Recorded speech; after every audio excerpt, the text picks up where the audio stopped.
A unha árbore, se lle cortan as raíces, está perdida. Acabouse. É por iso que debes ir á tua terra, a Etiopía. Tes que recuperala, redescubrila. Mira este libro. Foi escrito por Pedro Páez, un faranlle, un branco como a min, fai xa 400 anos. Aventurouse en terras extrañas sen saber moi ben a onde ia. Soubo ver, descubrir novos mundos e valorar o que atopaba. Ía cos ollos e o corazón aberto, tal como se deben afrontar as viaxes, deixarse impregnar, seducir polo que un día a día vai descubrindo. Páez finalmente alcanzou as fontes do Nilo. Foi o primeiro europeo en conseguilo. Sen propoñerse tal meta, o descubrimento desas fontes converteuse no gran fito da súa vida. Vai, sigue a súa sombra. Mírate naquelas augas, mergúllate nelas e descubre se é o río da tua vida.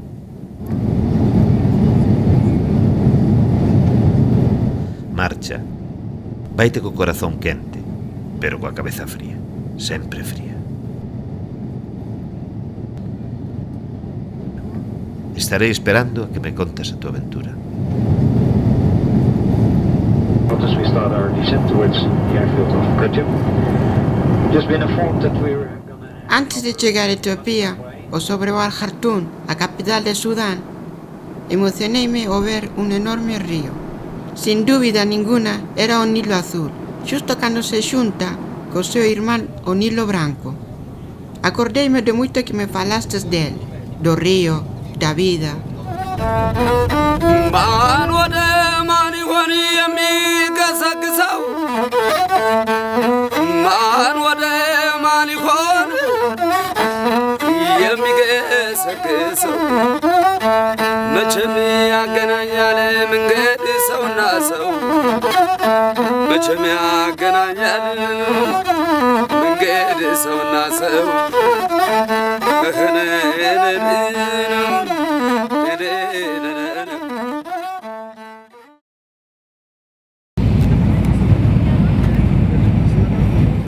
Cheguei de noite a Addis Abeba, que na mariña quere dicir flor nova.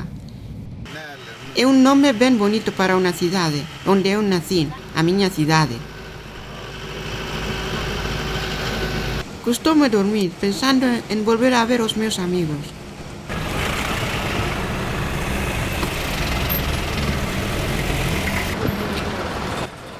Estaba nervioso, pensando en como sería recibido despois de 4 anos.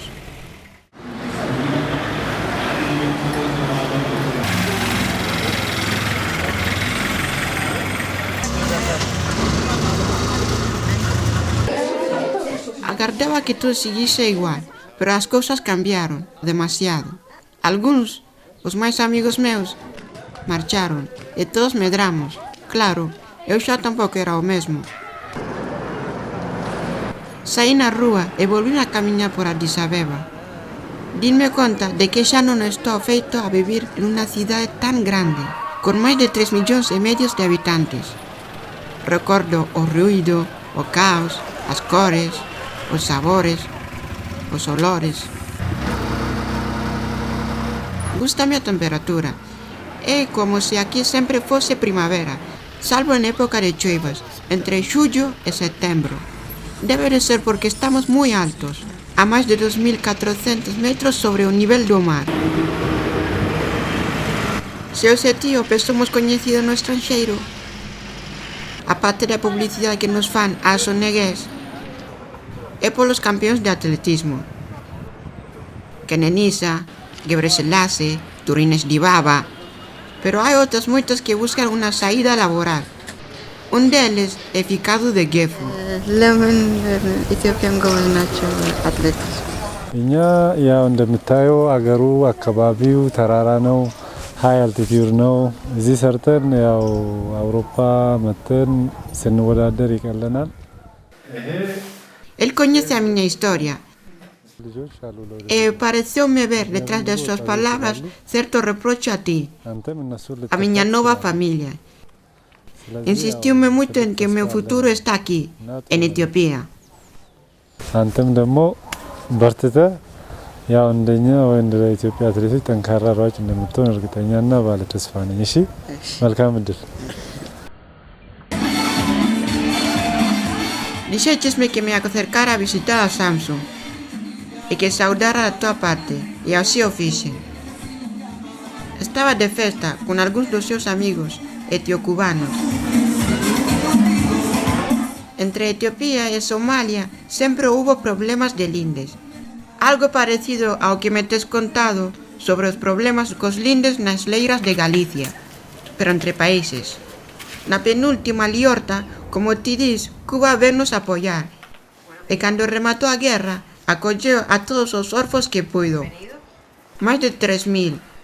E levounos a estudar a Cuba. Llegaron los niños amigos a la isla de la juventud. Fidel les respondió: no tengo dinero para darte, pero tengo escuelas.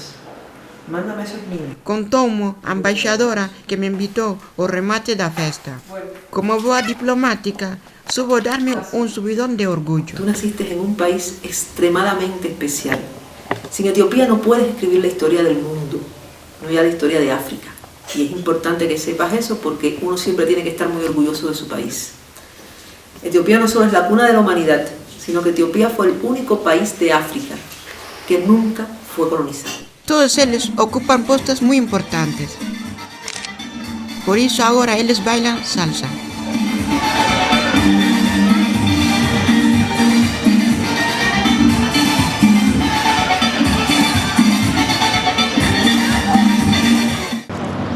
Quen sabe moito desta guerra é Fikre, Mr. Fikre, como ti che chamas.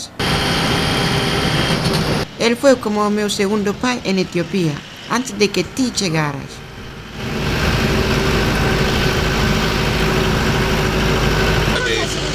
Ao chegar a noite, levoume ao traballo, nunha empresa de seguridade.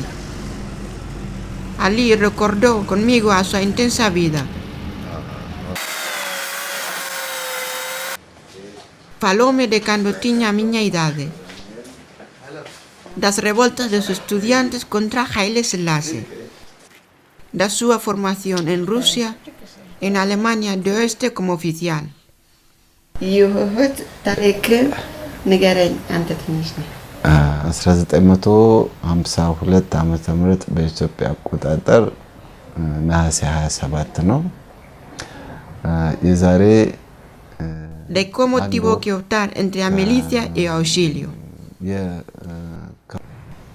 በነበርኩበት ጊዜ በ1969 ዓመተ ምህረት ማለት ነው በደርግ ተቃዋሚ ነህ በመባል በወቅቱ በደርግ መንግስት ታስሬ ከፍተኛ ድብደባ ግርፋት ደርሶብኝ ነበር። በእግሬ ቆሜ መሄድ እስከሚያቀተኝ ድረስ በጉልበቴ እስከሚሄድበት ጊዜ ድረስ ነው የተገረፍኩት። በጣም የተደበደብኩት በጣም ኃይለኛ እንትን ነበር። ያም ሆነ በመጨረሻ ከእስር ቤት እንደፈታት ተደረገ። የመጨረሻው አማራጭ ወደ ውትድርና መግባት ነው። ወታደር ሆንኩኝ። ውትድርና በካዴት ተመልምዬ እዛ የሚገባውን ስልጠና ከወሰድኩ በኋላ በመከተል መቶ አለቅነት ማዕረግ ተመረቅኩኝ። ከ6 ወር በኋላ ወደ ጦር ግንባር ተላኩኝ። ወደ ምስራቅ ጦር ግንባር ኦጋዴን። Finalmente vino seus ollos vidrosos o terror, o sin sentido porque a xente se mata por un cacho de terra, por un linde, por mover un marco. Da guerra, da que non lle gusta falar. Naqueles ollos puiden ver un profundo pacifista, igual que a gran maioría da xente do meu país, que xa só pensa no futuro, en vivir en paz. Que exixe que o resto do mundo nos deixen tamén en paz.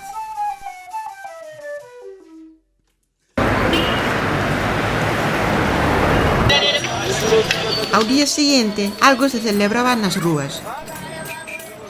Escoitei cantar unos nenos, emocionado. Lembreime de cando era un deles.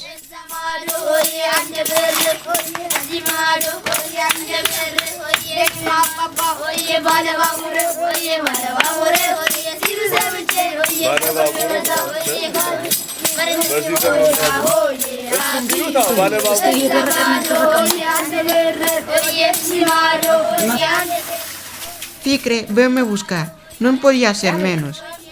Quería saber todo de mí y lo llevóme a casa. Celebraban o Joyajoye. Una fiesta muy especial, donde no falta de nada. Ade, a mujer de Ficre, preparó cocho, injera y otras comidas de Etiopía.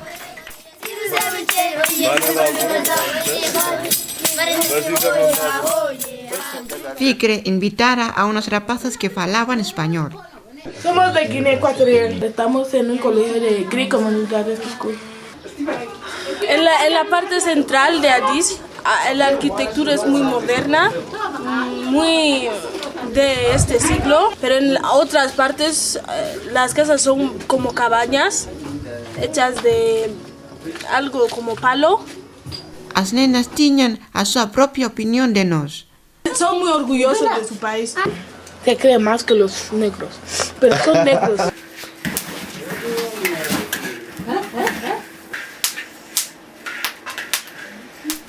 No podía faltar obuná o café.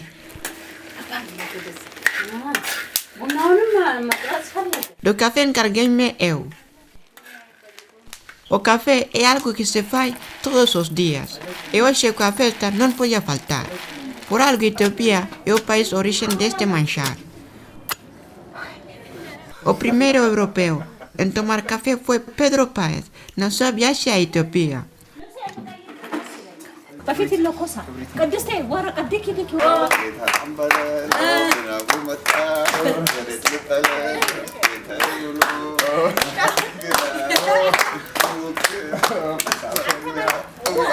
Como na noite de San Xoán, o remate da festa iluminouse con fachos.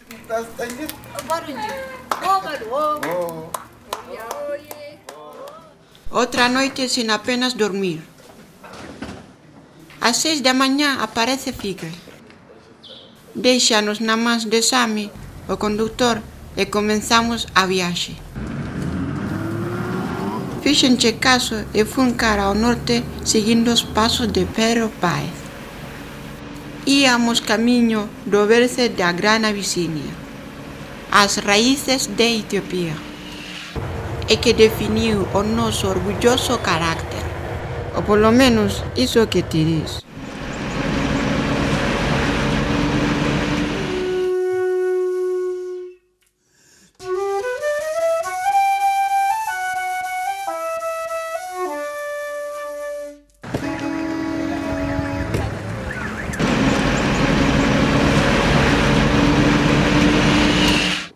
A 160 kilómetros ao norte e 3.000 metros de altura, un grupo de babuinos xelada saenos ao paso. Foi unha ledicia velos. Seguro que che encantaría estar aí. Uns nenos quixeron venderme un chapéu feitos por eles.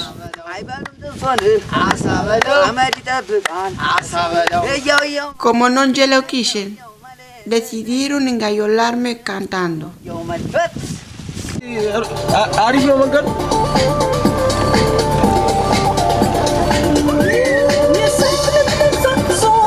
ዋሻውን ዘግቶ አይ ትልቁን ዋሻ ያው ትልቁን ዋሻ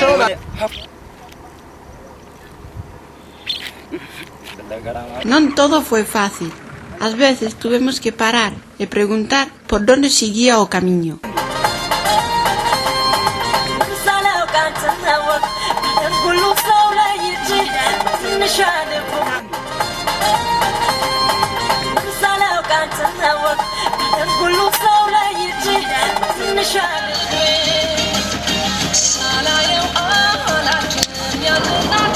Cando baixamos a montaña, a calor empezou a subir. A paisaxe cambiou, é máis seca. Para min, todo é novo. Como nací en Addis, esta terra non a coñecía. Cos ollos ben abertos, descubro os primeiros dromedarios, que levan dos rapaces. Son animais fermosos e fortes. Púxenme a sacarlles fotos a eles responderme sacándome fotos co móvil.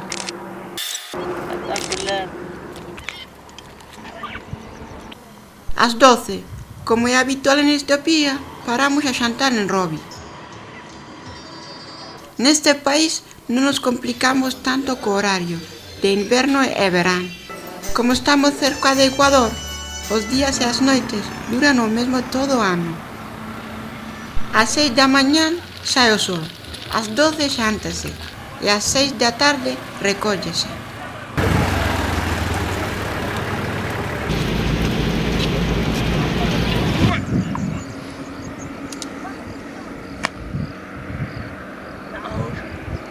Labores de labranza, animais ceibos e muiñada. Os homes séntanse na porta.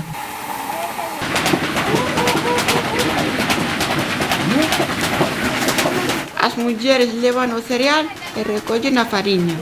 O miñeiro mira e cobra.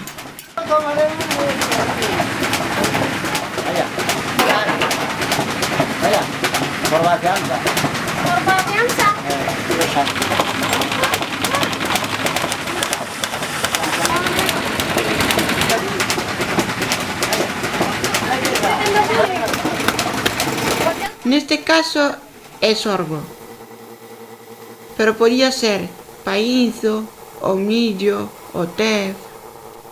Co tef facemos inllera, o noso pan.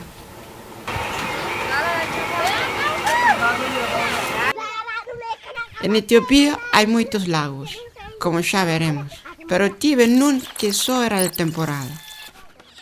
Como moitas outras zonas anegadas pola choiva. Os nenos xogan, saltan, brincan. Podes pensar que co poucos recursos que teñen podían estar tristes, pero non. Podo che asegurar que os nenos aquí son felices, moi felices.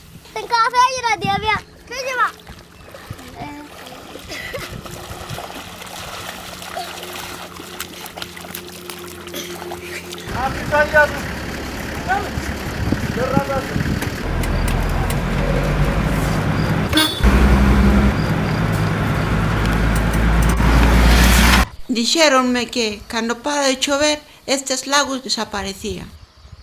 Estas casas que parecen palafitas venecianas volven a ser habitables e as leiras pódense labrar outra vez. A noite chegou fría mentre subimos a Desi. Sentimos alivio ao deixar o calor.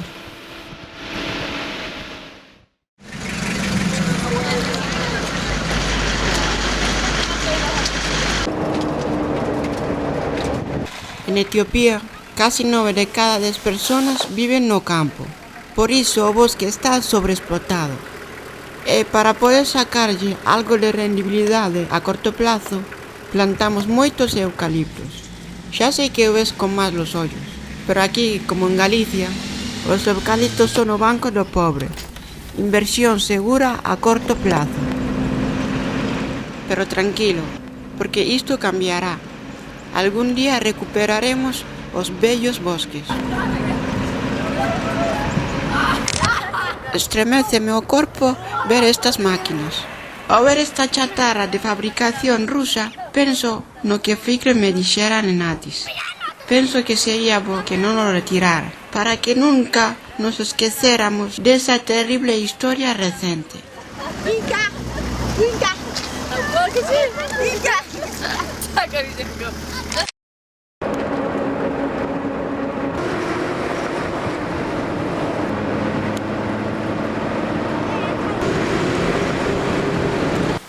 Parada obrigada. O coche rompe e Sami resolve. Mentres, achégome a casa de enfronte. Mirar como unha muller remata a casa con bosta de vaca.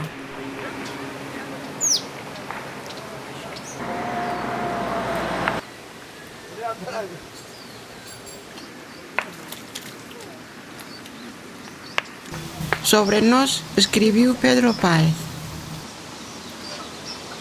Tem a gente de Etiópia, comumente, boas feições no rosto, os corpos fortes e robustos, sofredores sobremaneira do trabalho, fome, sede, calmas, frios e vigias.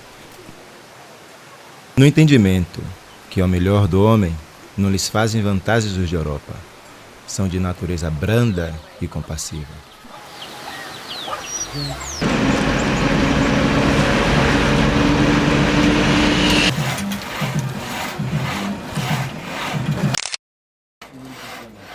Sammy busca un taller para asegurarse de que o coche queda ben.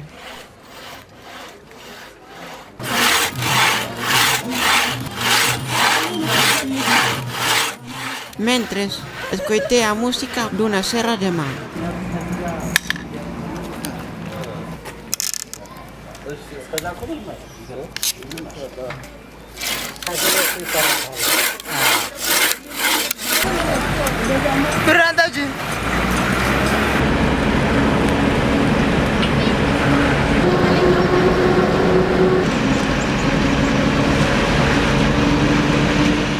Agora sí que empezábamos a subir en serio.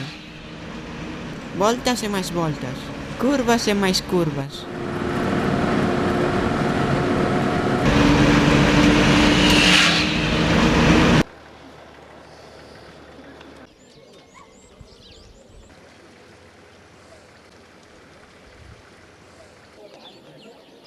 Cada vez me parece máis a terra onde naciche, nos Ancaras naviegos. Pero muitísimo máis exagerado en todo.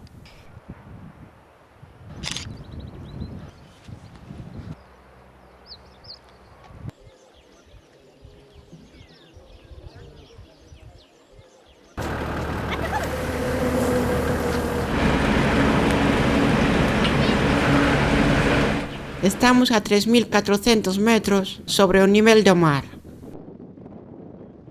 Acordeime moito de ti. Da tua infancia tal como me tes contado. As casas eran redondas de pedra con colmo de palla. Era igual que ver o castro de Viladonga ou Baroña, pero reconstruídos, habitados. Supoño que pensarás que estou a exagerar, pero eran exactamente iguais. Recorrín 6.000 kilómetros para ao final ver as mesmas solucións para os mesmos problemas.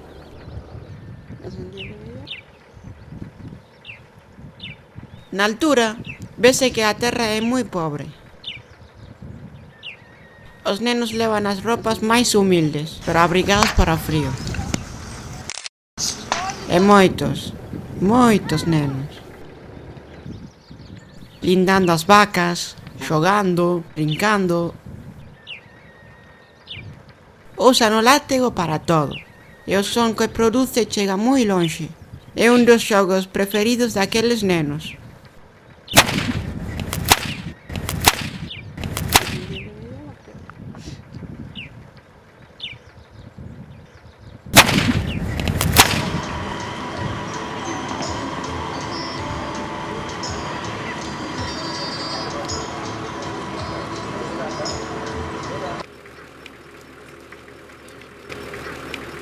Engaxé na partamos da estrada.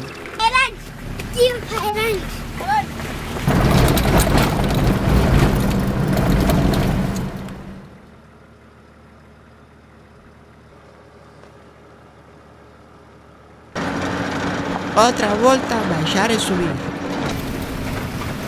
Agora por unha estrada máis dura. O camiño a la Libela é moi duro, pero moi fermoso. 60 kilómetros en casi 3 horas. Chego reventado. La Libela, centro espiritual dos cristiáns de Etiopía. Aquela cidade foi o capital de Etiopía. Fundouna o emperador La Libela cando quixo facer ali a súa propia Xerusalén. Todo isto alá polo século XI. Construíanse ata 11 igrexas, en covas, nas rochas ou monolíticas.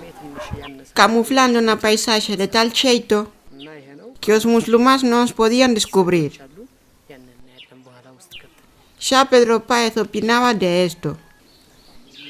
E tudo isto é cavado em uma só pedra, número, sem acrescentar outra nenhuma, lavrando nela os pilares, os altares e varandas que estão sobre eles, com tudo o demais.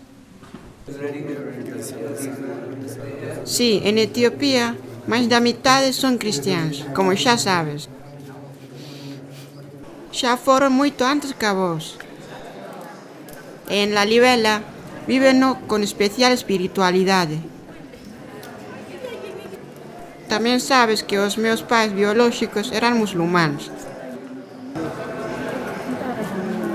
Supoño que cada un vai buscando o seu propio ceo protector, conforme ás tradicións e intereses.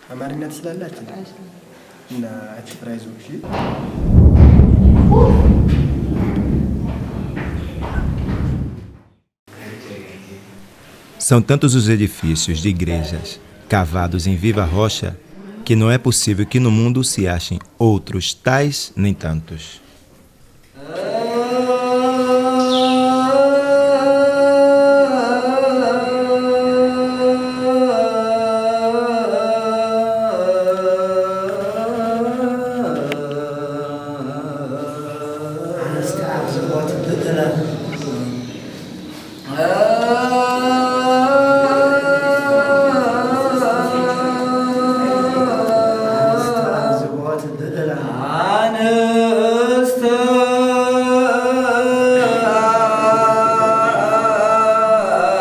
Escoitar os cantos daqueles monxes nas profundidades das igrexas escavadas na pedra sobrecolleronme moito, de tal xeito que só vía fantasmas.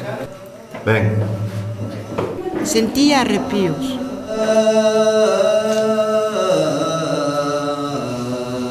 O eco grave das gorxas das covas retumbábame no corazón. Os pasadizos entre a multitude das igrexas eran infinitos. Cando me perdía no laberinto, perseguía as voces para orientarme e volver. Era como perseguir fantasmas. Pouco a pouco fun perdendo o medo. Os temores convertéronse nun xogo sin fin.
Un guía local que sabía moitas destas historias contóme que nestes furados os frades métense en datas destacadas do ano e rezan no interior. Lembreime do que xa Pedro Páez escribiu sobre o espírito de sacrificio deses monxes. Afirmam que alguns frades que viviam no deserto se metiam em árvores muito grossas, chamadas demá. Fazia a uma certa altura um buraco a modo de casinha. Nela se metiam e não saíam mais. Outros lhe davam de comer, e a árvore o ia apertando muito depressa, até que ficava ali morto e sepultado. Ver os pés daquele cadáver seco remexoume as tripas e puxome a pel de galiña. Din que era un peregrino que morreu na súa cova rezando.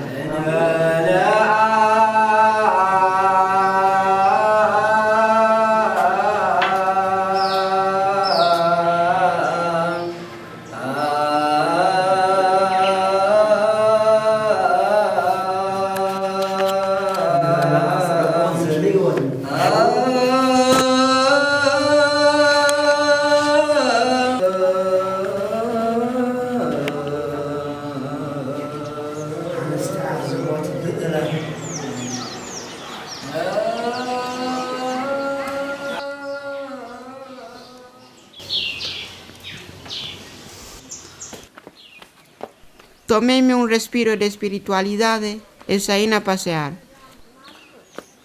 Perdíme por las rúas bellas e vine un home tecendo os panos típicos de Osamara, a etnia que nos deu o idioma, o amariña.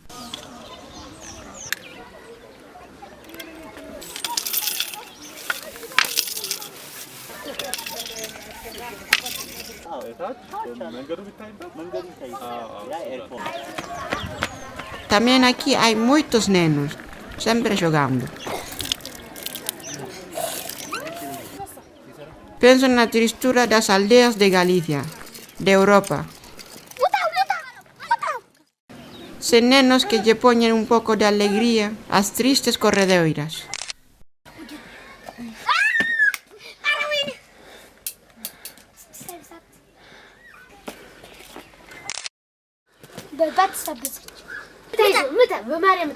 E moitos seminaristas, dende moi cedo, recitan a lingua ritual etíope, o Gez, algo parecido ao que sería o voso latín, en a que se escribiron todos os libros de religión e historia. Que casas máis bonitas había en la Libela. Parecía un conto de fadas.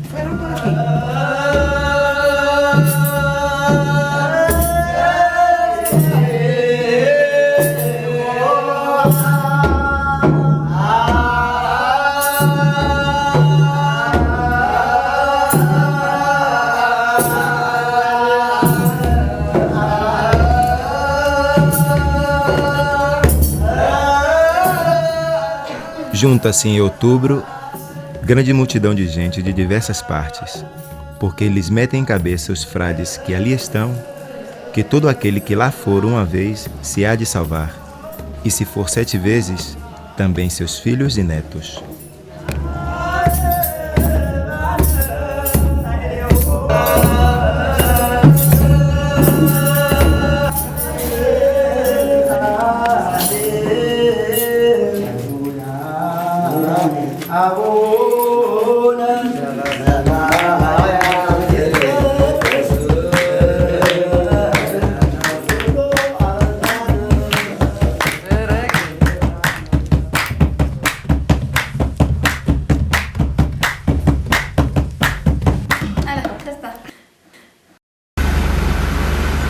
Desfixemos o camiño a Oldia, pois dixéronnos que era moi posible e a ruta do norte estivera pechada polas choivas.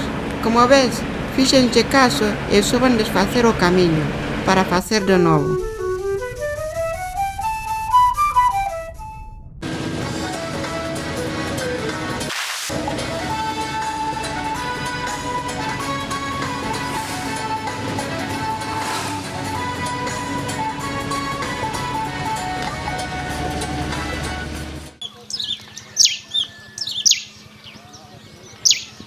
Vino entón un lago, pretexto para que Sami se relaxara.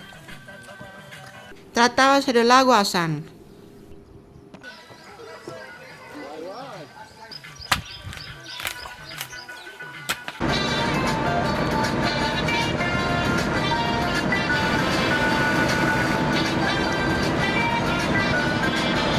En canto entramos na aldea de Adiabamusa, comprendí que acabábamos de entrar en terras tigriñas. Non había máis que fixarse como unha nai peiteaba os cabelos da filla, un complexo trenzado que ela mesma levaba.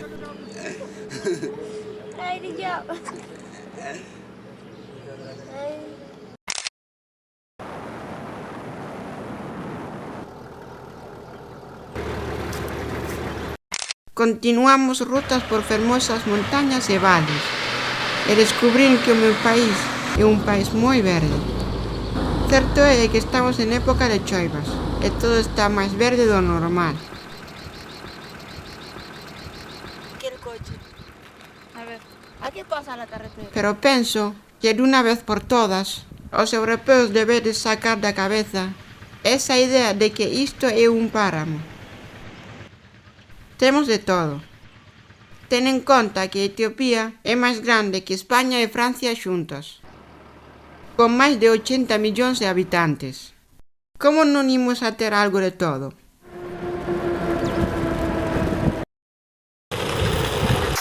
Pola estrada empezamos a ver moita xente camiñando na nosa dirección. Pensei se irían por algo especial. E na vila, ao pé do camiño, descubrín o motivo. Celebraban o mercado. Tamén soiben que a vila se chamaba Adisu.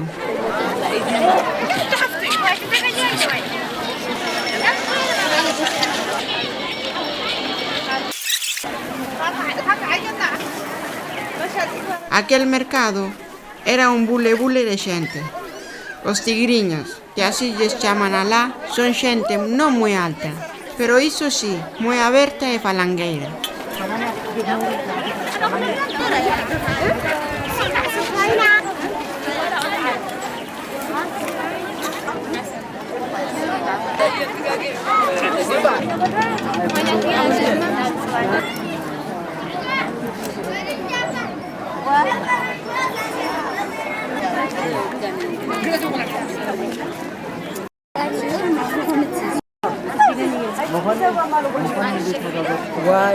Vendíase de todo, especias, froitas, cacharros de barro, pero tamén de plástico,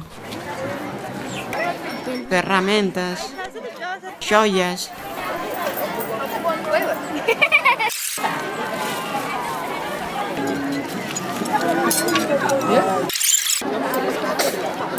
E había ata unha ruleta para os mozos.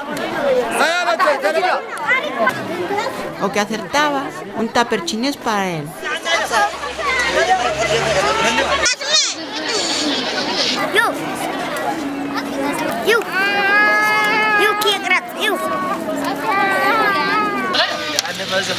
E por suposto, non podía faltar o máis internacional dos vosos inventos, dos galegos, o futbolín, que sería yo tení en a Mariña.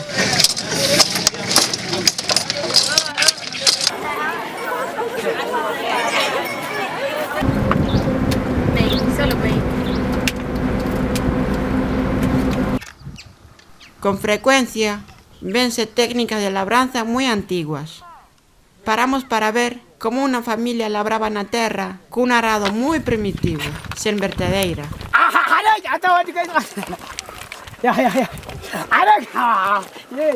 O xugo era moi sinxelo. Así só se pode plantar cereal a pouca profundidade.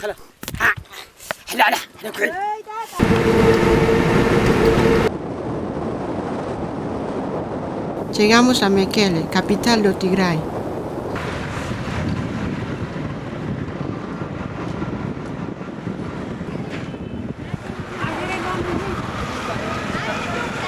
Tal como me dixeches, busquei o sal que traen do deserto de Naquil, as caravanas non me desafar.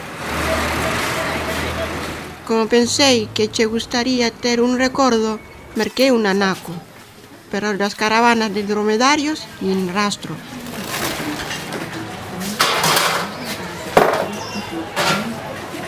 O sal, ao final, tamén se perdeu. Sinto moito.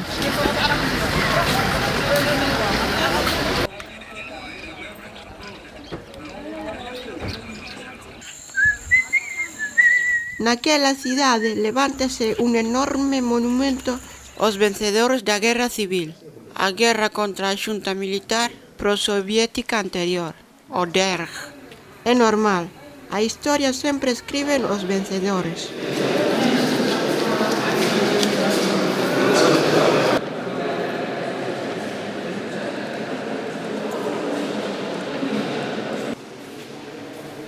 Pero tamén é un monumento á traxedia da guerra en xeral. Estábamos a 100 kilómetros da fronteira de Eritrea. Alá hubo outra guerra recente que aínda latexa.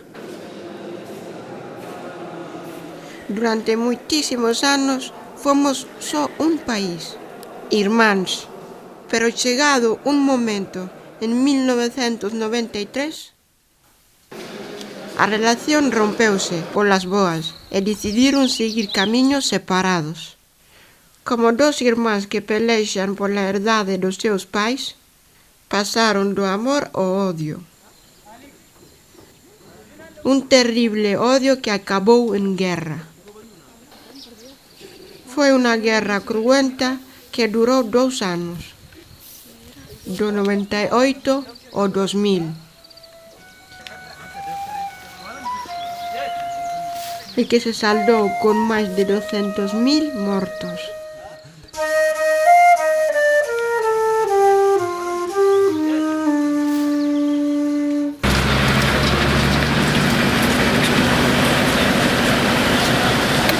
Nesta cidade estivo o asentamento das Forzas da Paz da ONU ata 2008. Intentaron que a paz chegara a bo porto. Gustaríame que algún día se reencontraran.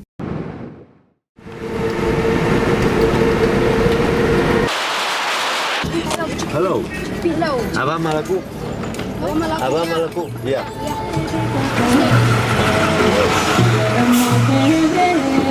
Nunha pequena vila no camiño, que se chama Ucro, celebrábase unha festa de graduación. Eran os mozos dunha escola de formación profesional con moitas disciplinas. Sorprendeume saber que todo aquel lío o montaron un farange, un home branco. Así que me acheguei a falar con él. Quería saber que se lle perdera ali.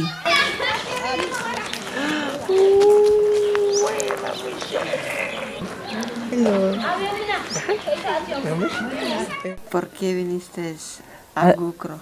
A Ucro, bueno, a ver, yo estaba en Tanzania y entonces me dijeron si yo podría venir a trabajar en Ucro. Estuve en Tanzania 20 años y estuve muy contento. Resultó ser un frade vasco, Ángelo Laran, un misioneiro o que alcuman Abamalaku. Enseguida pensé en Pedro Páez. Las casas de la gente, de una casa a otra, y luego pues te juntabas con la gente, a veces debajo de un árbol, a veces pues en una casa, en una choza, y ahí es donde yo me he ido descubriendo a mí mismo, ¿no? Pola súa comunidade pasaron máis de 3.000 nenos orfos, prostitutas e enfermos de sida.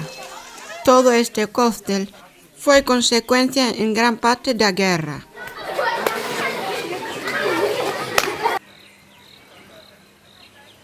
Tamén transformou a paisaxe con milleiros de árbores.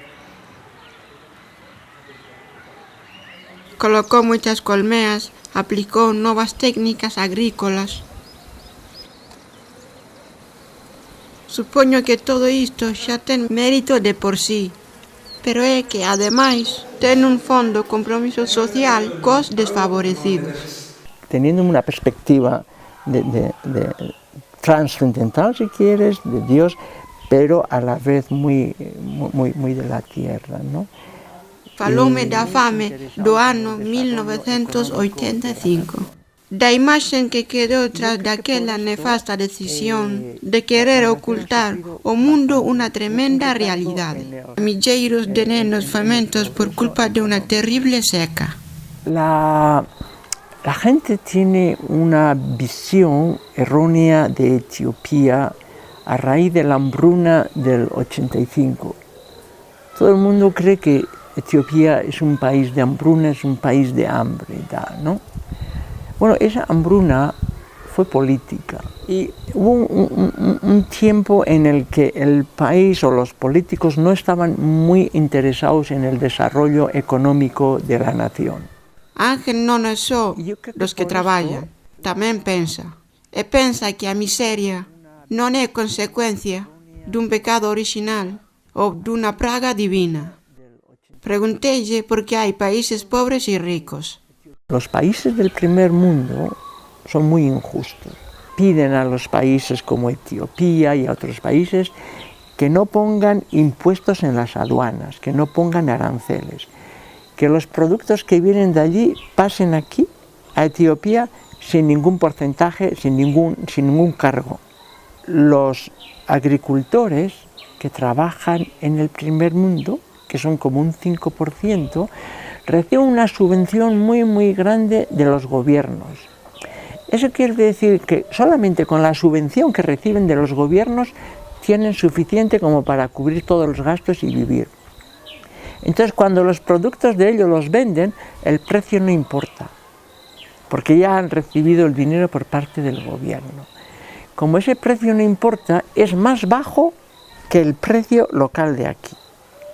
Entonces, es más barato a veces comprar tomate enlatado que viene de Europa, es más barato después de pagar los transportes y todo eso, que comprarlo aquí. Entonces es lo que ocurre, que los productos que salen de aquí, encima los precios se los ponen pues en las bolsas de América, en Boston, en Chicago, por ahí, ¿no? Todos los precios de los productos que salen de aquí, sean alimentarios o sean de primeras materias como hierro, oro, lo que sea, los precios se ponen allí. Y siempre son los precios a favor del que los pone. Entonces, hay países empobrecidos porque hay países que se están enriqueciendo con el trabajo de los países de aquí. Si hace pues eso, 5 años se hablaba de 800 millones de personas que sufrían las consecuencias del hambre, ahora se habla de 1.000 millones de personas que sufren las consecuencias. Y eso después de las grandes promesas del milenio, y vamos a solucionar el hambre, vamos a solucionar la falta de educación, va a solucionar todo. El milenio era un poco como la panacea de todo, y ahora estamos mucho peor que cuando el milenio, ¿no? Entonces, tristemente hay países pobres o empobrecidos porque hay países que se están enriqueciendo. En África hay corrupción, ¿ok? Como la hay pero si en África hay corrupción, es porque es porque hay mayor corrupción en Europa. Entonces, volviendo a tu pregunta, es una pregunta macabra, es una pregunta horrenda. Bueno, la pregunta es sencillísima, ¿no? Pero todo lo que va dentro de esa pregunta es algo horroroso, es horrendo, es muy malo. Ya. Pienso que es un gran tipo. Estoy seguro de que te gustaría conocerlo.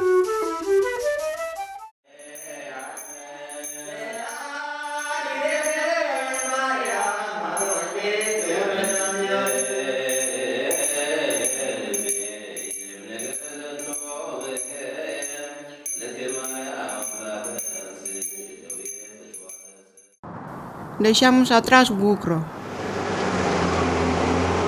2 señoras dirigían el tráfico con un complicado código de banderas.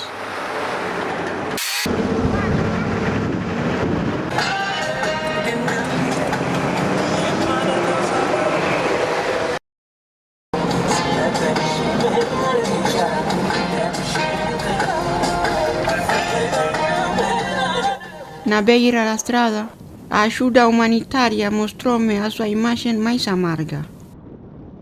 Había reparto de alimentos para os mais necesitados. Sentí-me incómodo.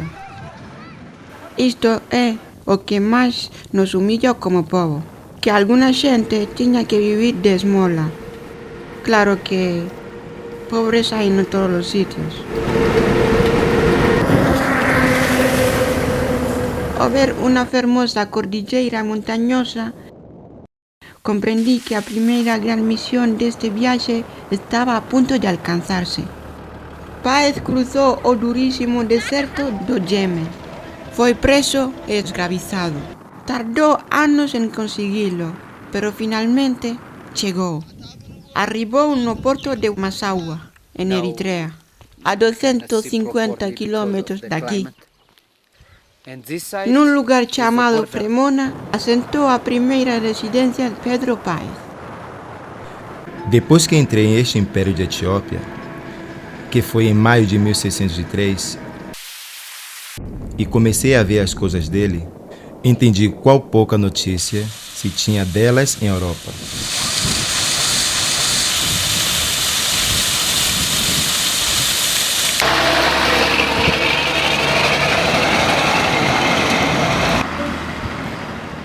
Chegamos cando a noite, tempo de sombras e fantasmas, tamén de mitos e lendas.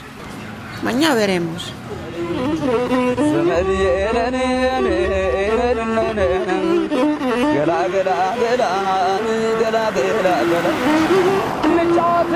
ጨዋታ መልካም ነው፣ ጨዋታ ጥሩ ነው እስከ ጊዜው ድረስ ሲወዱ ነው እንጂ ከጠሉ አለመድረስ። Chegar a Aksum fue como si coroara una montaña. Suponía llegar por fin o verse do meu povo, alcanzar o norte, as orixas de Etiopía. No me resultó doado comprender todo que esta vila esconde. Así que empecé por o principio, por la origen da propia cidade, Aksum, que é a origen de Abisinia. Supoño que escoitarías falar de Raíña de Saba, aquela muller que ca súa fermosura rendeu o propio rei Salomón.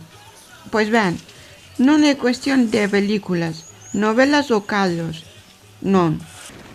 A Raíña de Saba realmente existiu e viviu alá.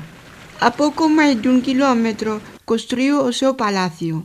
A Raíña de Saba asentou a monarquía tal como Pedro Páez deixou escrito. Havendo por de tratar do primeiro imperador de Etiópia, que procedeu de Salomão e dos demais seus descendentes, digo que sua mãe foi rainha de Sabá. E, como afirmam os que mais notícias têm da história da Etiópia, nasceu no reino de Tigré, em uma aldeia que ainda agora se chama Sabá, 1/4 de légua para o ocidente de uma vila que se chama Aksum, onde ela depois teve a sua corte. የንግሥተ ሳባ ቤተ መንግስት ውስጥ ነን ያለን። ይሄ የንግሥተ ሳባ ቤተ መንግስት ውስጥ ነው።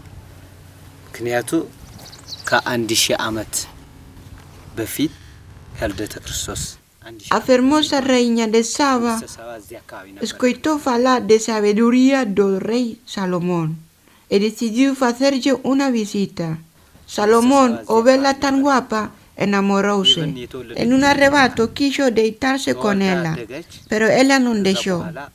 Coas artimañas dun home tan listo como din que era, engatusouna e tiveron un fillo, Menelik, o primeiro rei etíope. አጋጣሚ አርግዛ መጣች፣ ሚኒሊክ ተወለደ። ሚኒሊክ ዘፈረስት የመጀመሪያ ሚኒሊክ እና ስለ ሚኒሊክ ምን አለ ከዚህ በፊት የምትሰማዎች ነገሮች አሉ? ምንም አልነበረ? Cando foi maior, Menelik volveu para coñecer o seu pai, que o recoñeceu como fillo e nomeou rei de reyes. E trouxose a Arca de Alianza para a Etiopía. Agora a arca está nesta igrexa.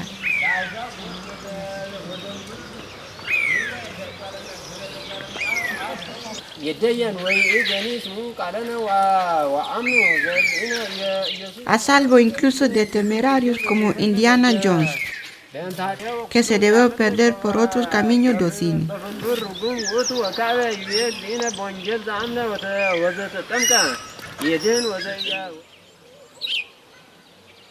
En Aksum, atopamos os cimentos dunha das culturas máis importantes da época, xunto con Roma, China ou Persia. Una muller foi a responsable da creación de tan impresionante imperio, Maqueda, a rainha de Saba. Pero tamén outra muller, Judith, destruíu-no. Foi alcumada como Gerit, a monstruosa, ou Esato, a destructora. Foi unha princesa xudía, ou falasa, como din aquí, que antes de que acabara o primeiro milenio entrou en Aksum, disposta a facerse ca Arca de Alianza e acabar co cristianismo. Como non puido conseguila, arrasou o imperio e matou o rei. Reinou moitos anos, hasta que fue vencida y el régimen restaurado. Los monjes quedaron tan enfadados que ainda hoy no permiten la entrada de las mujeres en algunos centros religiosos.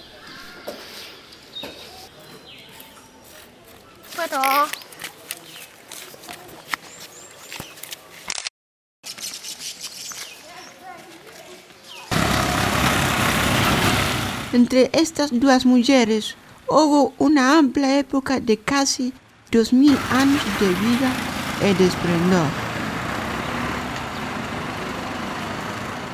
Because of the stele fall down.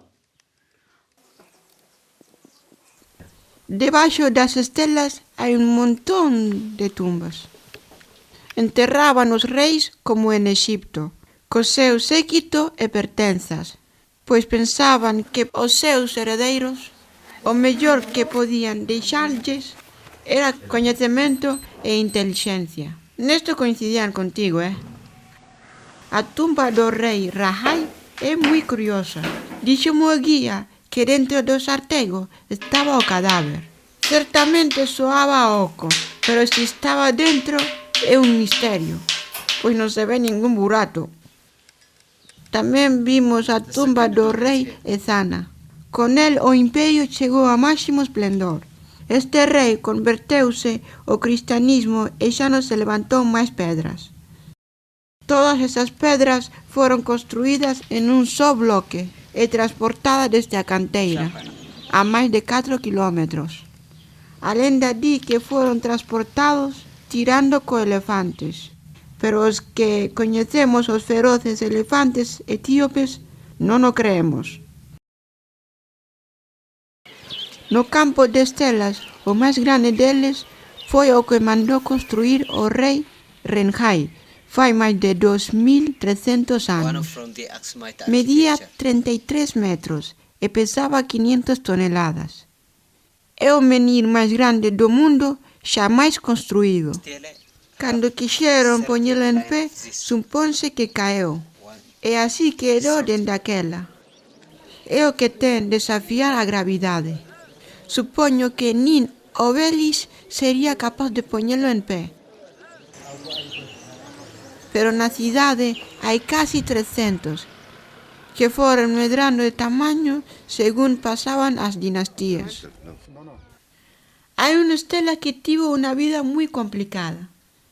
Mussolini, que visitó estas tierras con ánimo de conquistar para Italia, tuvo que marcharse finalmente con rabo entre las pernas. Pero quiso llevarse un souvenir e gustoulle moito este. Os italianos, en prova de irmandades, nos devolveron. Trouxeron cortado en 3 veces nun enorme avión, coincidiendo coa celebración do segundo milenio, fai agora 5 anos. Sí, son 7 anos os que separan o calendario etíope do calendario gregoriano ou europeo. Xa sei que che gustaría vivir alá, porque sería 7 anos máis novo, pero esquécete de eso, Tamén Haile Selassie mandó construir una enorme iglesia en 1960.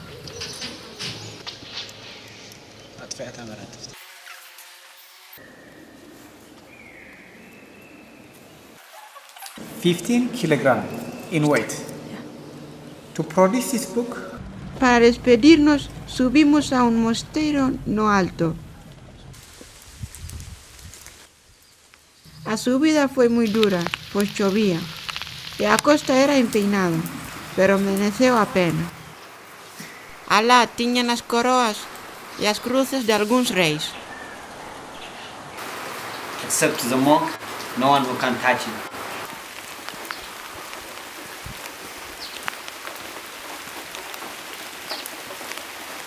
Dende o alto deste mosteiro, onde non deixan entrar as mulleres, despedímonos da cidade. É posible que non todo o que se conta desa cidade sexa certo, pero sí unha parte moi importante, polo que é preciso redescubrila.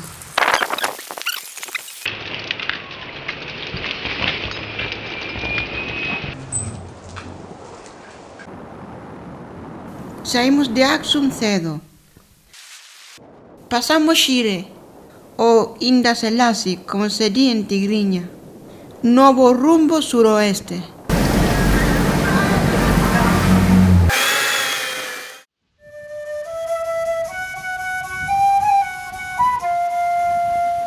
Chatarra, mucha chatarra rusa abandonada na beira da estrada. Algunas no medio das leiras. Todas elas serven para que os rapaces xoguen.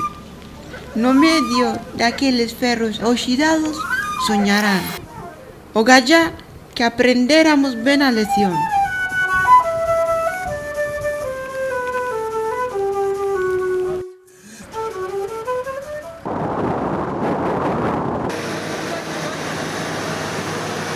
A gran mayoría de empresas constructoras son chinas. Estradas, presas hidroeléctricas, telefonía, todo era chino. Jesús, ¿cuándo nos queda? Europa cada vez pinta menos en África. No es por chincharte, pero en este continente, os europeos no nos podéis hacer peor. Os chinos, ya veremos.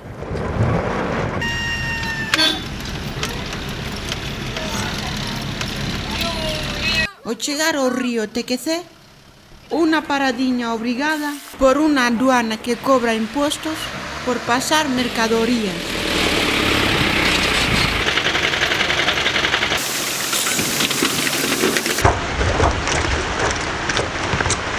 O río Tequecé é o nome que recibe o Advara, o maior afluente do Nilo. Abre un profundo val que vai dar ao Sudán. Por eso Menelik aprovechó estos pasos para traer a Arca da Alianza desde Jerusalén. Remontó o Nilo y llegó hasta aquí.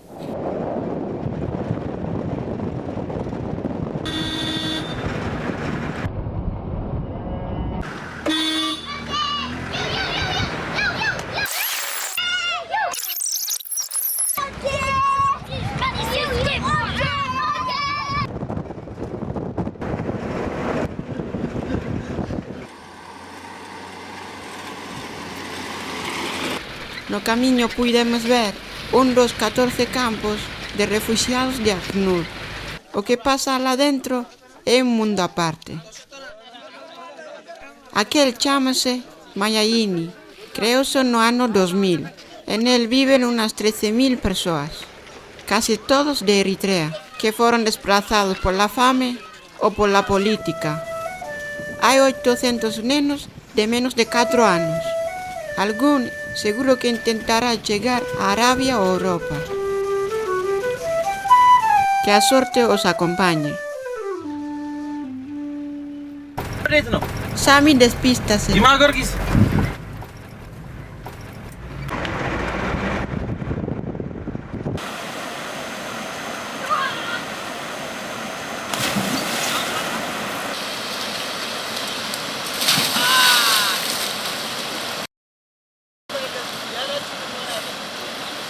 Descubrimos no horizonte o objetivo da próxima etapa, as altas montañas de Simien, coas cumes das Rashen de 4.600 metros e Wahid de 4.200 metros.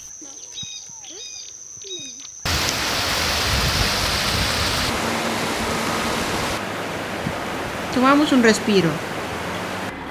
Tiñamos la confianza de poder achegarnos o día seguinte, pero as obras complicáronnos o traxecto e retrasamos moito. A tarde empeza a caer e o destino está moi lonxe. Si a orixe do home está na Etiopía, non entendo por que os homes non somos anfibios. Porque mira que nos refrescamos ben,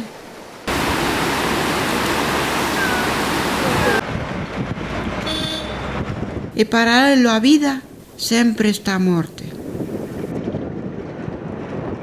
O loito de branco destas mulleres delata que veñen dun enterro.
A névoa corta a noite, chegando a Devar. Mañana será otro día.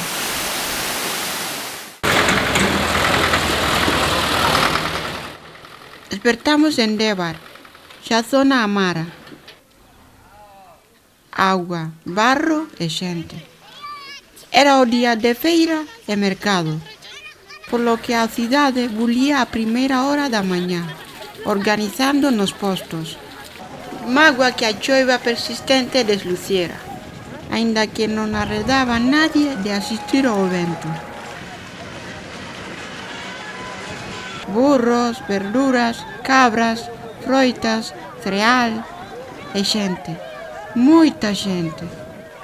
Hoxe é Erob, a mes Tnehasé, o mes de fortes choivas, que en galego é mércores 11 de agosto. Parece que este ano non son excesivas. Comenzamos a subida. Unha espesa néboa fai presaxiar que non será bo día para localizar nin boas vistas ni feroces animais. Sami púxose o gorro de explorador. Pareceume que el tamén está disposto á aventura, pero ao final quedou só no coche e aventureime con un garda forestal. O garda non as tiña todas consigo. Outeou o horizonte, comprobou o componente do vento e puxémonos en ruta.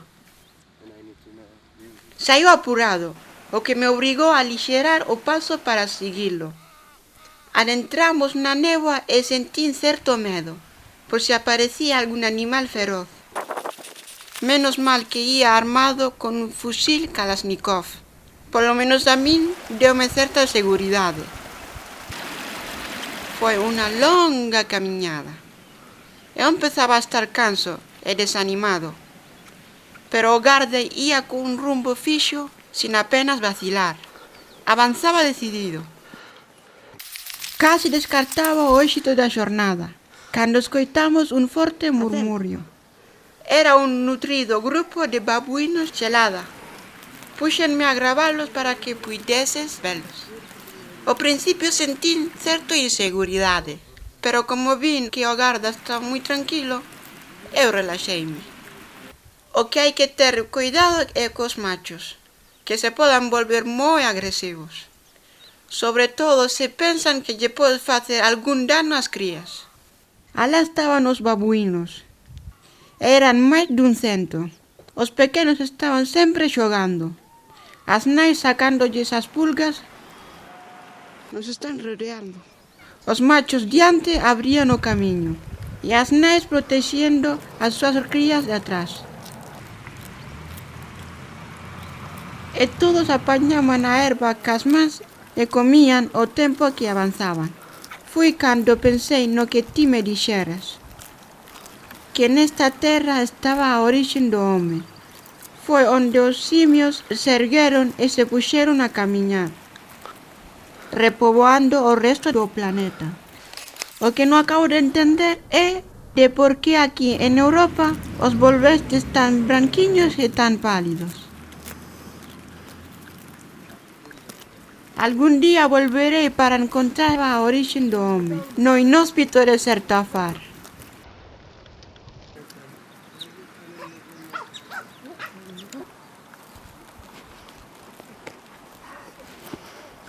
Finalmente non puidemos ver máis animais salvaxes. Para ver fauna é mellor viaxar ao sur.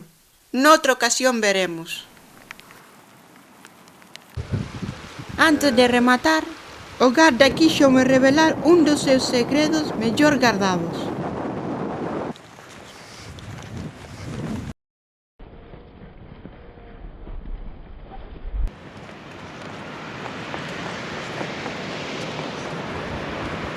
Fixo que me lembrara das fontes do Nilo, cada vez máis preto.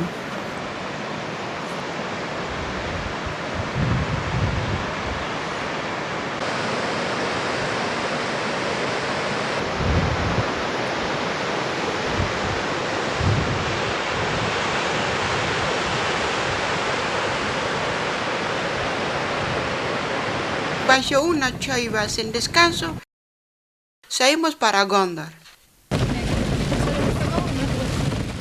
Xa chegando a Gondar, vimos unha vila onde a decoración era toda de símbolos de xudeos. Os falaxas. En a mariña quere dicir estranxeiros ou exiliados. Manteñen vivas as raíces, tal como se poden ver nas figuras de cerámicas que fan. Moisés, Salomón, Menelik, a Rainha de Saba. It is the same as Menelik. And this Torah or Moses. And this King Solomon and Saba sleeping. Son xudeos, xudeos negros, claro, xudeos. Acordaste do que che dixen da Rainha Judí de Aksum? Pois seguramente ela era desta zona. A gran maioría, os 90.000 falaxas, levounos o goberno israelí para Xerusalén, na segunda metade do século pasado. Os que quedaron, unos 5.000, casi ningún cumple os requisitos. Unha rapaza que vendía colares a turistas díxome que eles eran só medio xudeos. Mixed.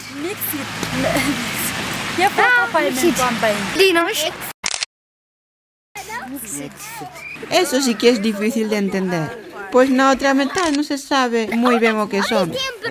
Que ceo os acollerá?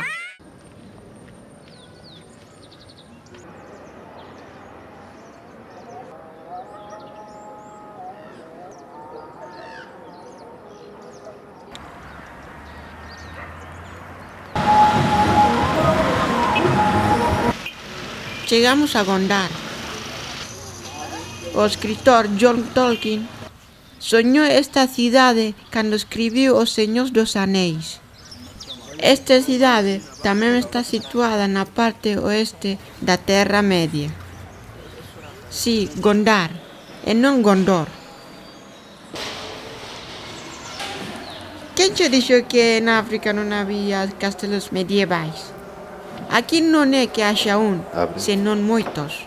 O camelot etíope lle chaman os ingleses. Ata 9. En todo isto, a sombra de Pedro Páez íase notando cada vez máis cerca. አሁን ያለሁ ከአጼ ፋሲል ቤተ መንግስት ነው። እሺ ይሄ ጎንደር 400 ዓመት እድሜ ያለው ቤተ መንግስት ነውና የተሰራው በኢትዮጵያን ነው። ግን ፖርቹጋሎችና ስፔኖች በአርኪቴክት ስራው ላይ በዲዛይን ስራው ላይ ኢንፍሉዌንሻል ናቸው። እነሱም ነበሩ ፖርቹጋሎች ሃይማኖት ሚሽነሪዎች ነበሩ፣ ጄሱዊት ይባላሉ። እና እነኚህ ፖርቹጋሎች አማክሯቸው ነገስታቶችን ይሄን ቤተ መንግስት ሰርተዋል። ተግባብተናል። ስለዚህ ይሄ ቤተ መንግስት 400 ዓመት እድሜ ያለው የመጀመሪያው ንጉስ አጼ ፋሲል ይባላል። ፋሲለደስ። እሺ ባጭሩ ስንጠራው ፋሲል ግልጽ ነው። እሱ ይሄኛውን የመጀመሪያውን ቤተ መንግስት ካሰራ በኋላ ልጅየው ሁለተኛውን ቤተ መንግስት፣ የልጅ ልጁ ሶስተኛውን ቤተ መንግስት እያለ 6 ነገስታቶች 6 ቤተ መንግስት ሰርተዋል። ተግባብተናል።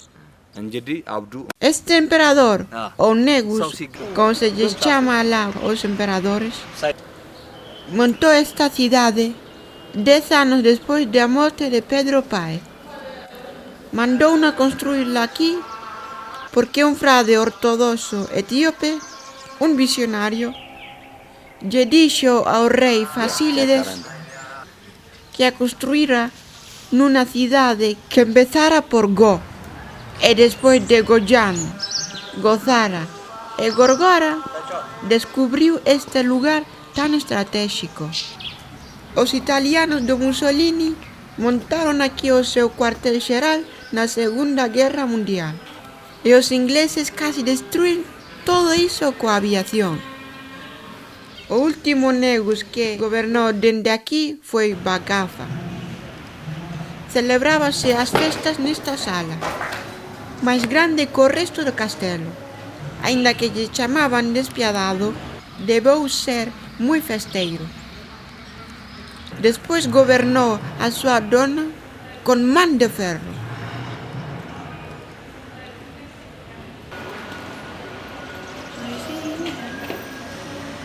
Ahí acabó la historia real de esa ciudad. A nueva capital pasó o monte en Toto, no alto do que hoy es o capital, Addis Abeba.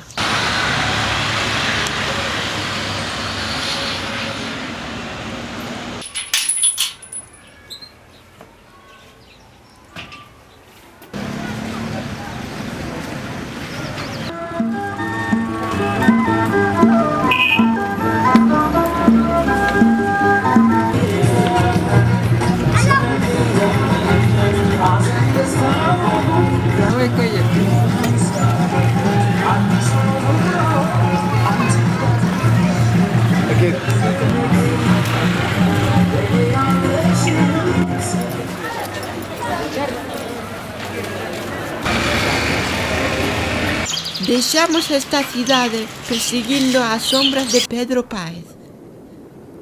Las aguas del Nilo, el río más grande del mundo, estaba esperándome. No camino crucéme con varios ríos.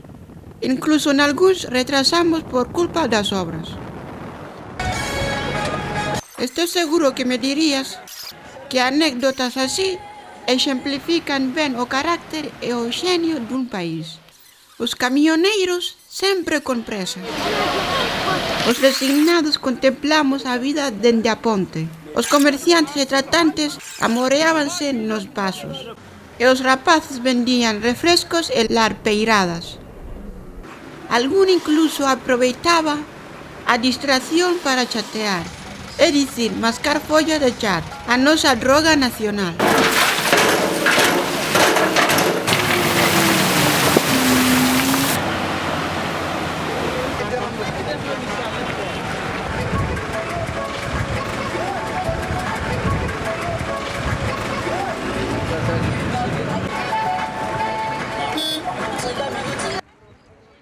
Todos los ríos iban en dirección oeste, excepto uno. Imaginéme que estaba muy preto de la Gotana, o nuestro mar interior. Incluso sería posible que un de esos fuese el río Nilo.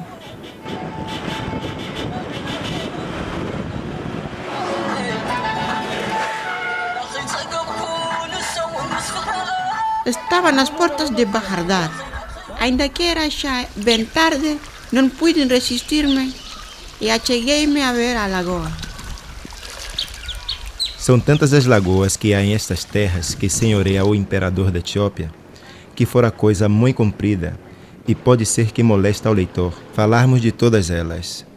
A principal chamam Dambiambaan, que quer dizer Mar de Dâmbia. Corre de noroeste a sueste se hemos de falar como mareantes. E terá de comprido, se for pela praia, 25 léguas ou mais, e de largo 16, segundo me pareceu, em 3 vezes que lhe dei volta à roda. Nas beiras do Nilo havia muitíssimos papiros.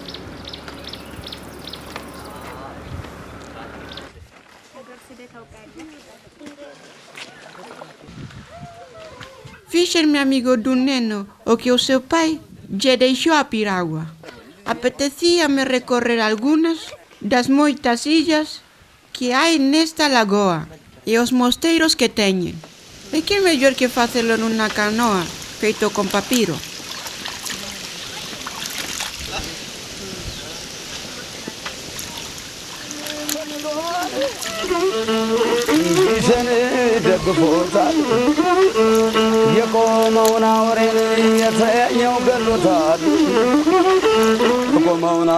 As barcas em que os frades passam a terra firme e de que usam todos os demais são de uma palha à maneira de junco, que em abundância em algumas partes, ao longo da lagoa, e com ser muito grossa, fica muito leve depois de seca.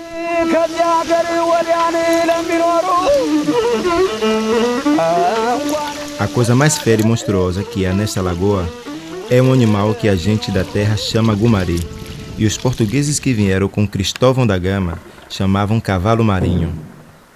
E parece que o será conforme que eu ouvi dizer na Índia. Destes animais, há muitos nessa lagoa. São tão bravos que te arremetem como a touros. E eu conheço um pescador a quem lhe cortou com os dentes uma perna, indo em sua embarcação, e escapou com grande trabalho. E pouco há que morreu um português, que chegando um desses gumaris, saiu com tanta fúria que, sem poder afastar, o alcançou por um braço com os dentes e lhe fez em pedaços. E com a pancada que lhe deu com o focinho, o botou muito longe. Tem esta lagoa muitas ilhas com grandes arvoredos, umas desertas e outras povoadas. E em 21 delas há mosteiros com muitos frades.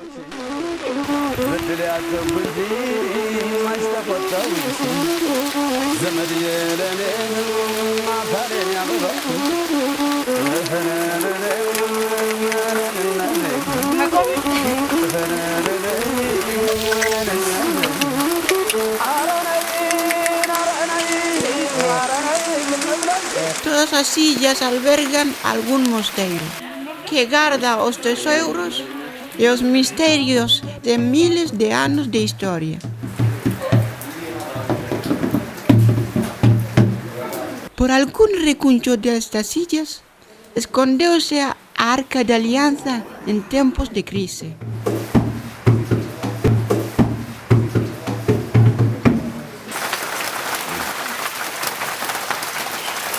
Tampot, ja?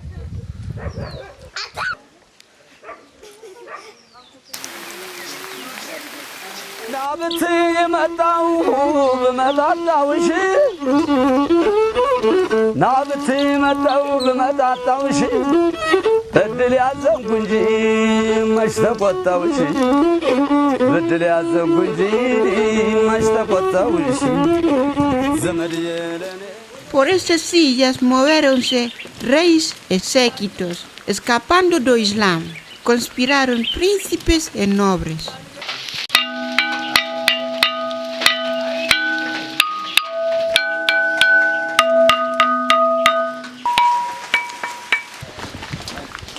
Houbo exilios e cárceres, e finalmente tamén foron sepultura. Sepultura de reis moi ilustres, entre eles os amigos de Pedro Páez, como os suciños. Cando Pedro Páez chegou a Etiopía, fíxose amigo do emperador Tadengel e convenceu-no para que se fixera católico. Isto supuxo que a Igrexa Ortodoxa Etíope e os nobres se rebelaran en guerra civil, caendo morto en batalla.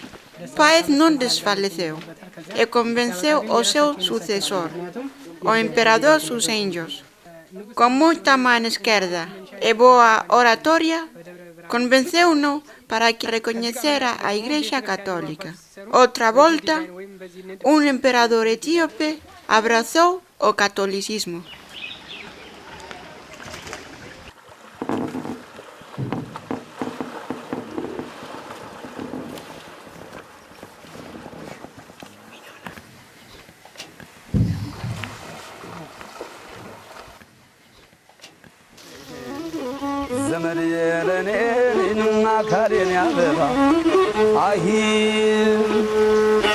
Este lago tem mais de 2.000 kilómetros quadrados.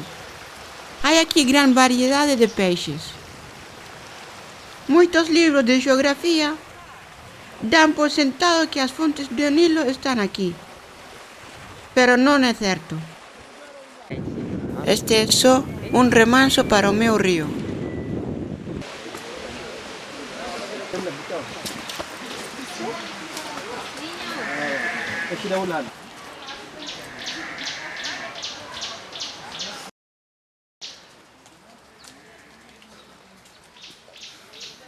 Pouco durou esta etapa católica. En maio de 1622 morre Pedro Páez en Gorgora, onde sus senhos lle dera terras e casas para a súa comunidade. Con el foise o fundamental apoio. Podíamos dicir que Páez, co obsesivo desexo de convencer os etíopes, provocou 2 guerras civís. E nas dúas fracasou. Fasílides, fillo de sus senhos, restaurou a fe ortodoxa da Igrexa etíope, chegando ata hoxe. No mosteiro de Urakidane, se algo me quedou no recordo, foron as iconas da Igrexa. É increíble a cantidad de formas que o home pode maquinar para facer sufrir os seus iguais. Empalar, lapidar, cortarlle a cabeza, queimar, todo isto entre heróis e mártires. Para distinguilos, o mellor é saber de que parte están. Faríase todo isto en nome de Deus. Mellor non pensarlo.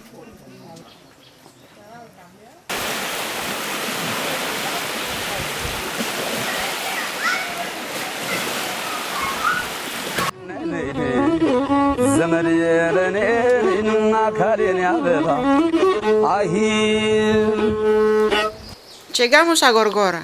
Xa canso desexaba de non ver máis igrexas. Pero algo me facía pensar que nesta podería haber algo especial.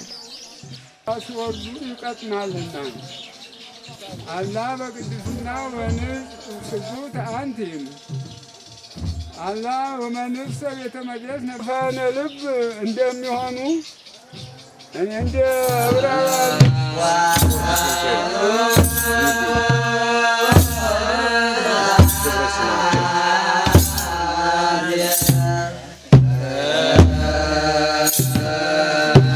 Martyrs.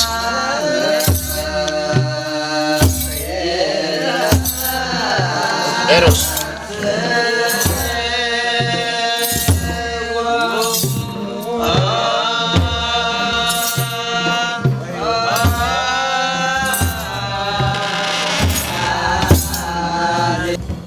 E despois de moito curiosear,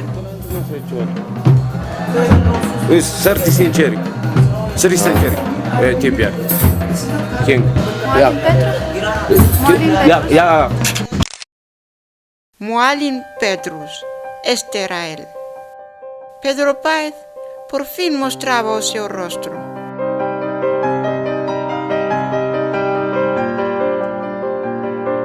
Estaba xunto ao seu amigo inseparable, Suseños.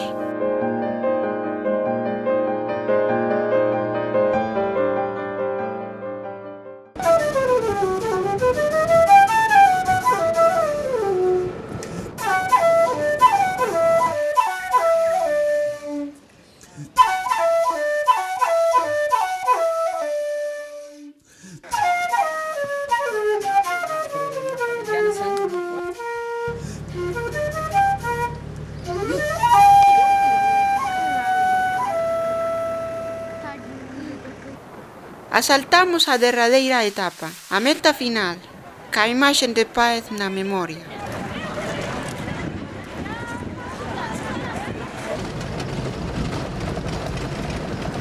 Ao final cheguei ás fontes do Nilo. Eran as 12 do mediodía, do 16 de agosto de 2010, luns. Señor Haulet Nahase, de 2003, en Etiopía. Xa cando facía o último treito da miña viaxe, sentíme baleiro, tremendo co frío. O día era especialmente desapracible. Sentín o que con tanta insistencia me dixeras, que tería que pasar tempo para coñecer o auténtico significado da viaxe. Que o importante non era chegar, senón saber que se vai chegando. Páez foi o primeiro estranxeiro que descubriu as fontes do mítico Nilo, dese maxestuoso río, nas humildes latitudes de Etiopía. Agora sí que estaba nervioso. 400 anos atrás, Páez estivera aquí. The source was in this house. Around this house, the source was found.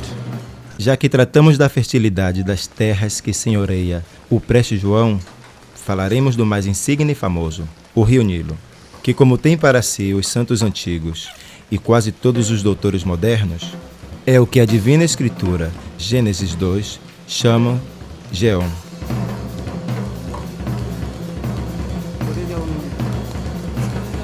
E o põe no segundo lugar quando nomeia os 4 que saíam do paraíso, dizendo: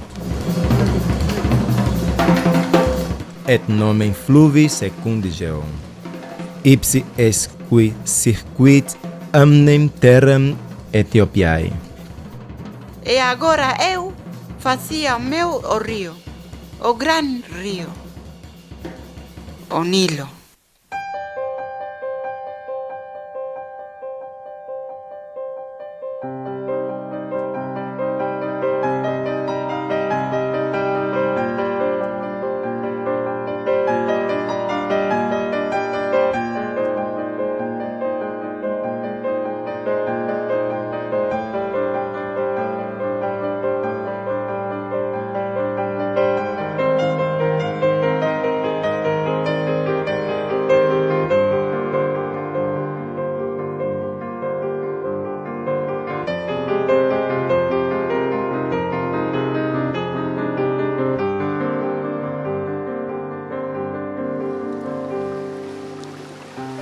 Está a fonte, quase o poente daquele reino, na cabeça de um valezinho que se faz em um campo grande.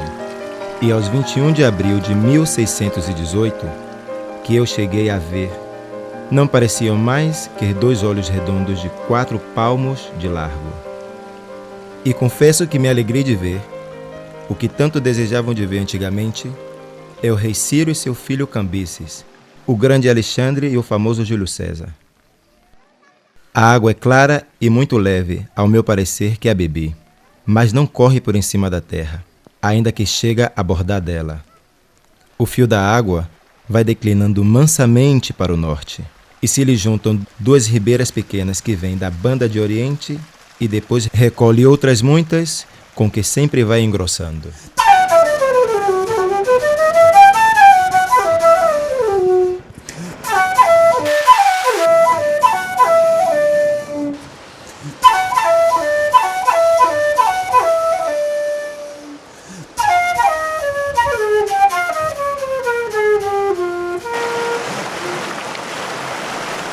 Deixei-me levar arrolado polo murmurio das aguas e polas palabras de Páez, seguindo o curso do río.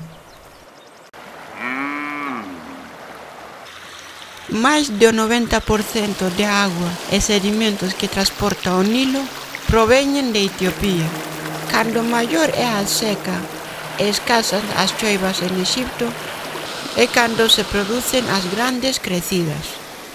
Os grandes pensadores da antigüedade ocorrerónselles teorías estrafalarias hasta que Pedro Páez aclara tal misterio para el mundo.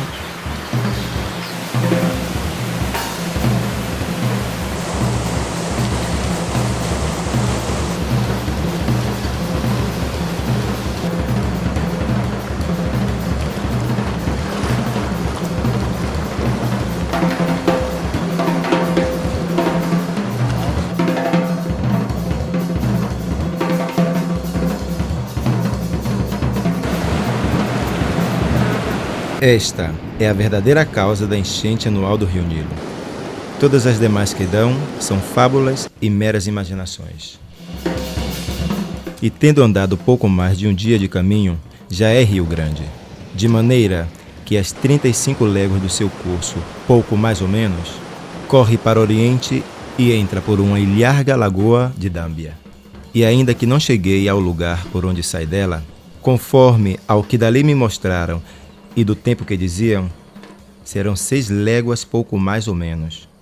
Mas quando sai da lagoa, leva muito mais água do que trazia quando entrou. E ainda que é rio muito grande, todavia em algumas partes onde espraia, se pode passar a pé no verão.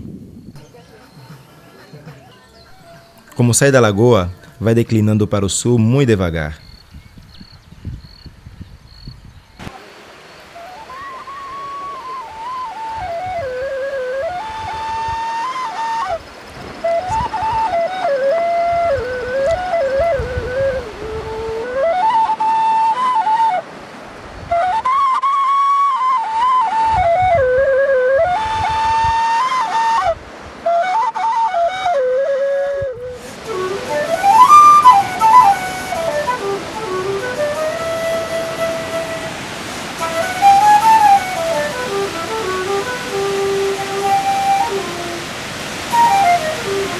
E tendo andado como 5 léguas, chega a uma terra que se chama Alatã, onde cai a pique por umas rochas que terão de alto 14 braças, e será necessário funda para chegar com pedra de banda a banda.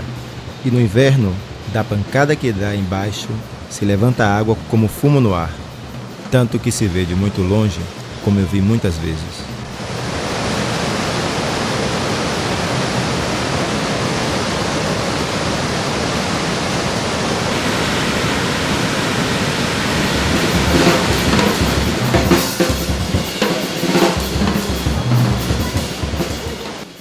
E pouco mais adiante se estreita de maneira entre 2 rochas, que facilmente atravessam paus de uma a outra e fazem ponte, por onde algumas vezes passa o imperador com todo o seu exército.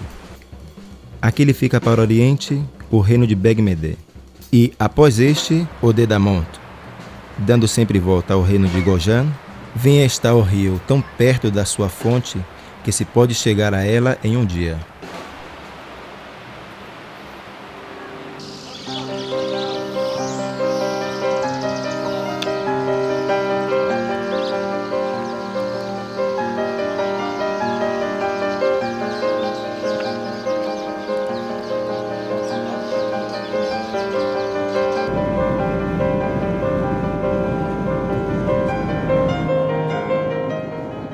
Dali por diante, não senhoreia o imperador, nem sabe da razão dos nomes das terras, nem do curso do rio, mas dizem que vai por terra de cafres gentios para o Cairo.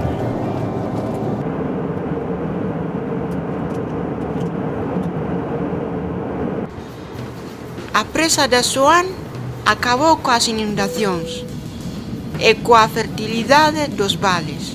Rematou a era agrária para dar paso a não se sabe muito bem quê, onde a energia sei que é imprescindível.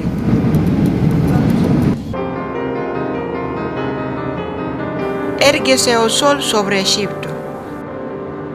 É primavera. ¿Acaso será este o abrente que iluminará o meu continente?